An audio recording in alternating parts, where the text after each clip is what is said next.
सिंधु घाटी सभ्यता। यह सभ्यता दुनिया के 7 अजूबों में से एक है। सिंधु घाटी सभ्यता दुनिया की सबसे पुरानी सभ्यता मानी जाती है। ASI के वैज्ञानिकों के अनुसार यह सभ्यता 8000 वर्ष पुरानी है।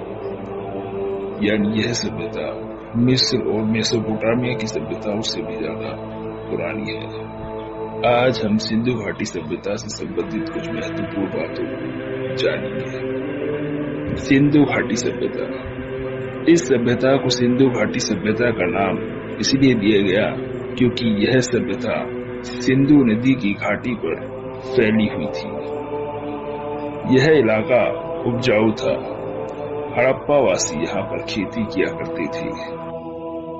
सिंधु घाटी सभ्यता की खोज 1921 में हुई थी। इस सभ्यता की खोज दयाराम साहनी, राखलदास बनर्जी और जॉन मार्शल ने की थी। इस सभ्यता को हड़प्पा सभ्यता के नाम से भी जाना जाता है। सिंधु घाटी सभ्यता के 2 प्रसिद्ध केंद्र थे, एक हड़प्पा, दूसरा मोहनजोदड़ो। इस सभ्यता के कुछ प्रमुख स्थल भी हैं जिनके साथ इनके व्यापारिक संबंध थे, जिनमें है नागेश्वर, बालाकोट, चंदहूदड़ो, कोटदीजी, धोलावीरा, लोथल, कालीबंगन, बनावली, राखीगढ़ी। वैसे तो सिंधु घाटी सभ्यता की खोज 1921 में मानी जाती है, लेकिन इसमें अलग अलग शहरों की अलग अलग कालखंड में खोज हुई है। जैसे हड़प्पा की खोज 1921 में हुई थी और मोहनजोदड़ो की खोज 1922 में। और यहीं हम इसके अन्य शहरों की बात करें तो इसमें चंदहूदड़ो की खोज 1931 में, कालीबंगन की खोज 1953 में, लोथल की भी खोज 1953 में और बनावली की खोज 1974 में और धोलावीरा की खोज 1985 में की गई थी। सिंधु घाटी सभ्यता एक नागरीय सभ्यता थी। इसकी सबसे प्रमुख विशेषता है इसकी नगर निर्माण की योजना।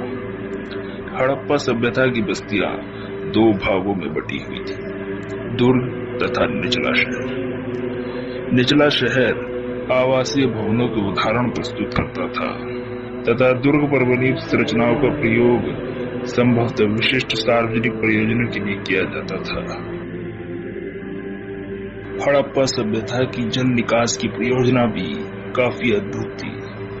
इसमें घरों की नालियों को गली की नालियों से जोड़ा गया था, जो आगे आके बड़े नालों में जाके मिल जाती थी। नालियों को पक्की ईंटों से बनाया गया था। सिंधु घाटी सभ्यता के लोग खेती भी किया करते थे, जिसमें वह गेहूं, दाल, जौ, सफेद चना तथा तिल जैसी इत्यादि फसलों की खेती की जाती थी।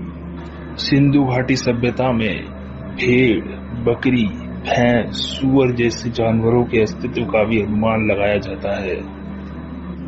इस सभ्यता की एक खास बात यह है कि इस सभ्यता की लिपि को आज तक कोई भी विद्वान पढ़ने में असमर्थ रहा है। सिंधु घाटी सभ्यता की लिपि को दाईं से बाईं ओर लिखा जाता था। इसमें 375 से 400 के बीच चिन्ह मिले हैं। सिंधु घाटी सभ्यता में पाट का प्रयोग आभूषणों, मनकों को तोलने के लिए होता था, जो कि चर्ट नामक पत्थर से बनाए जाते थे। बाटों के निचले मानदंड द्विधारी थे। सिंधु घाटी सभ्यता में शिल्प कला में अगर देखा जाए तो वहां पर मनके बनाए जाते थे तथा शंख की कटाई की जाती थी। धातु से जुड़े काम किए जाते थे। मोहर बनाना, बाट बनाना। चंदहूदड़ो ऐसी जगह थी जहां के लोग लगभग पूरी तरह से शिल्प उत्पादन के कार्य करते थे। चंदहूदड़ो में कुछ ऐसी चीजें मिली हैं जिसमें पता लगता है कि यहाँ पर शिल्प उत्पादन बड़े पैमाने पर होता था। इस सभ्यता में कांसा, तांबा, टीन को मिलाकर बनाई गई एक अमिश्र धातु भी मिली है। सिंधु घाटी सभ्यता में मनके, सेलघड़ी, कार्नेलियन, जैस्पर, तांबे, सोने, कांसे से बनाए जाते थे। सिंधु घाटी सभ्यता के हर घर में ईंटों के बने फर्श मिले हैं और एक स्नानगृह होता था जिसकी नालियां दीवार के माध्यम से सड़क की नालियों से जुड़ी होती थी। इस सभ्यता की एक और खास बात यह है कि यह बिना किसी राजनीतिक केंद्र के चल रही थी। पुरातत्वविदों के अनुसार यहाँ पर लोग बिना किसी राजनीतिक शासन के अपना जीवन व्यतीत कर रहे थे। यह एक ऐसी सभ्यता थी जो कि बिल्कुल समृद्ध थी। हर क्षेत्र में, हर चीज में यह बिल्कुल समृद्ध थी। सिंधु घाटी सभ्यता में मिले शवों को आमतौर पर मृतकों के गर्तों में दफनाया जाता था। इनके साथ मृदभांड आदि अवशेष मिले हैं। यह सभ्यता इतनी शक्तिशाली तथा समृद्ध होने के बाद भी इसका पतन हो गया।